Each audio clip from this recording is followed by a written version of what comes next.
नमस्कार बच्चों।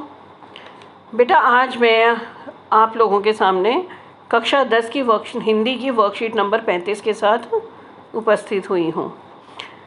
बेटा आपकी इस वर्कशीट में हिंदी की पाठ्य पुस्तक क्षितिज की कविता है, उसमें सूर्यकांत त्रिपाठी निराला जी की उसकी कविता अट नहीं रही से कुछ पंक्तियाँ ली गई हैं और उनका सरलार्थ दिया गया है। चलिए हम अब इसमें कवि के विषय में कुछ जान लेते हैं। ये हैं कवि सूर्यकांत त्रिपाठी निराला जी, जो कि प्रकृति के सौंदर्य के बारे में अधिकतर अपनी रचनाएं इन्होंने लिखी है। सौंदर्य प्रेमी थे, प्रकृति प्रेमी थे। चलिए इनके विषय में हम कुछ पढ़ते हैं। सूर्यकांत त्रिपाठी निराला, इनको निराला के नाम से जाना जाता है। निराला जो कि इस रचना के रचनाकार हैं, इनका जन्म बंगाल के महिषादल में सन 1899 में हुआ था। ये मूलतः गढ़ाकोला जिला उन्नाव उत्तर प्रदेश के निवासी थे। इनकी औपचारिक शिक्षा 9वीं तक महिषादल में ही हुई थी। इन्होंने स्वयं अध्ययन करके यानी कि खुद अध्ययन करके संस्कृत, बांग्ला और अंग्रेजी का ज्ञान अर्जित किया था। रामकृष्ण परमहंस और विवेकानंद की विचारधारा ने इन पर गहरा प्रभाव डाला, यानी कि आर्य समाजी जैसे वो होते हैं ना, मूर्ति पूजन नहीं करना, इंसान को बहुत अच्छे से महत्व देना, इंसानों की सेवा करना, तो वो सब कुछ। सन 1961 में इनकी मृत्यु हो गई थी। चलिए अब हम कविता को शुरू करते हैं। अट नहीं रही, अट का मतलब होता है बेटा समाना, समा नहीं रही। कि अट नहीं रही है आभा फागुन की, आभा सौंदर्य। कवि कहते हैं कि ये जो फागुन माह है, इसमें जो वसंत ऋतु आती है, इसमें जो सौंदर्य है ये आँखों में समा नहीं पा रहा है। फागुन की तन सट नहीं रही है, कि ये जो फागुन की महक है, आभा है, सौंदर्य है, इतनी अधिक है कि मेरी आँखों में समा नहीं पा रही है। इनको मैं निरंतर देखता जा रहा हूँ।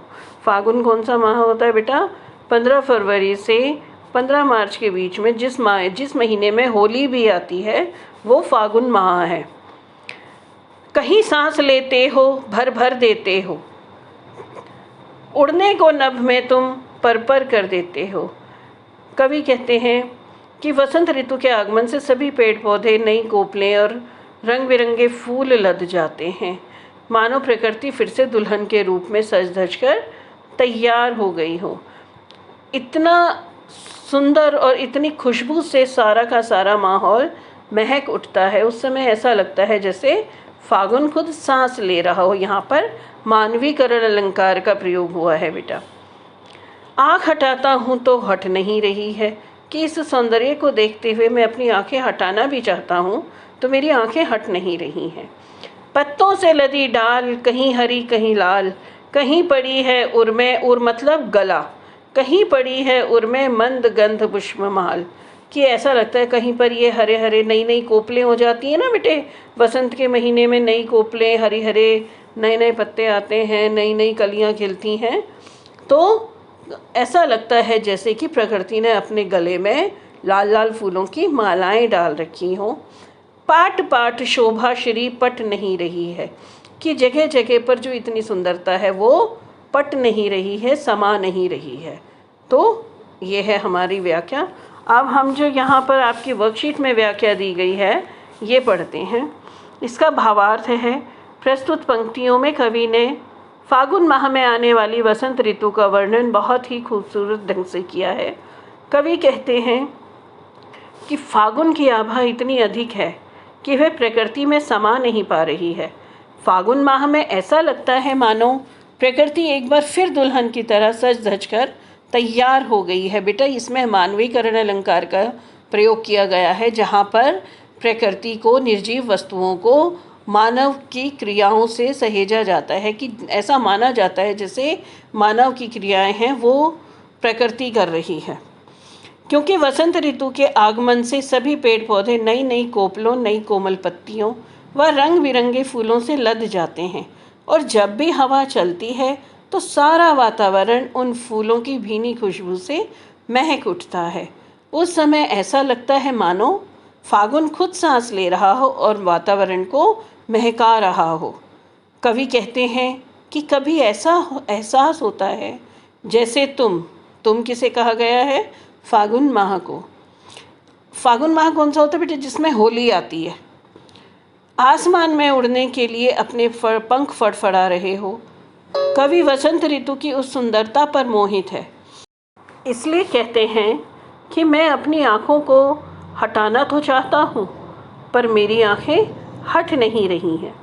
यहाँ फागुन माह का मानवीयकरण अलंकार किया गया है। मानवीयकरण क्या होता है? जहाँ पर निर्जीव वस्तुओं को या मानव जो प्रकृति होती है उसको उसकी क्रियाएं जो हैं वो मानव की तरह दर्शाई जाती हैं। वसंत ऋतु में सभी पेड़ पौधों में नए नए कोमल पत्ते निकल आए हैं और डाली डाली रंग बिरंगे फूलों से लद जाती है।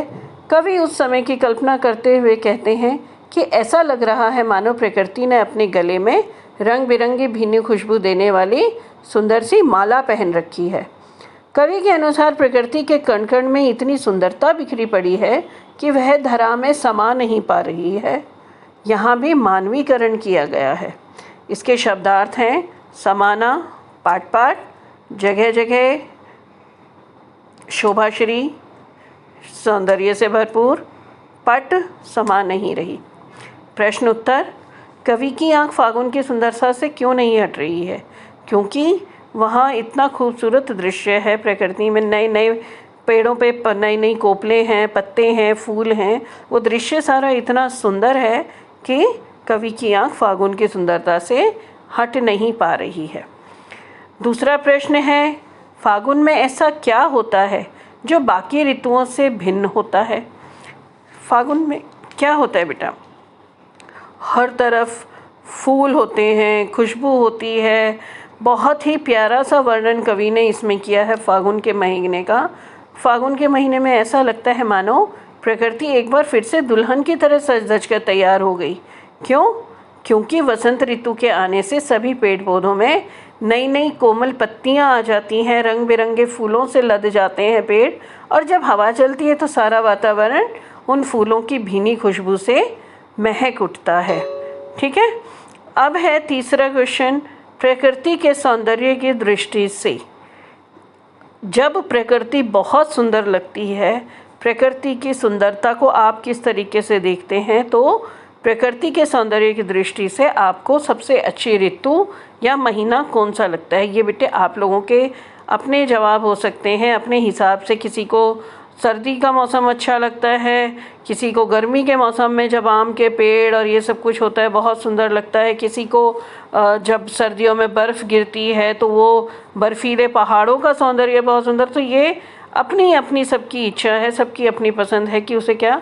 लेकिन अगर मुझसे कोई पूछे तो मुझे वसंत ऋतु बहुत अच्छी लगती है, क्योंकि इस महीने में चारों तरफ ऐसा लगता है जैसे सब कुछ नया नया हो गया हो। हरी हरी नई नई कोपलें, पत्तियां होती हैं जो इतना सुंदर हरा रंग होता है, लाल लाल फूलों से पेड़ भर जाते हैं, तो बहुत ही सुंदर लगता है वो।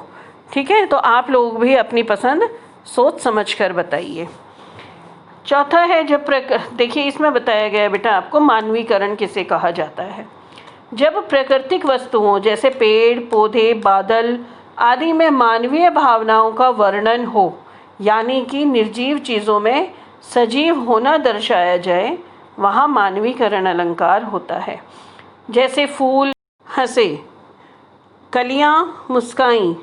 इस उदाहरण में हंसना व मुस्कुराना मानवीय क्रियाएं हैं जिनको फूलों और कलियों के लिए प्रयोग किया गया है।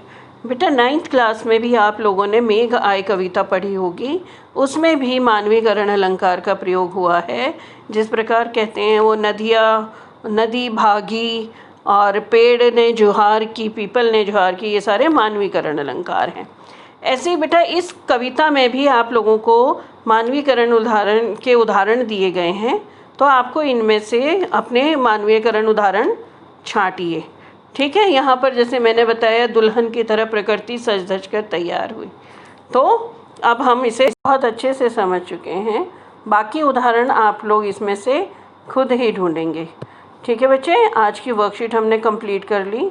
अगली वर्कशीट में हम लोग फिर से मिलेंगे। नमस्कार।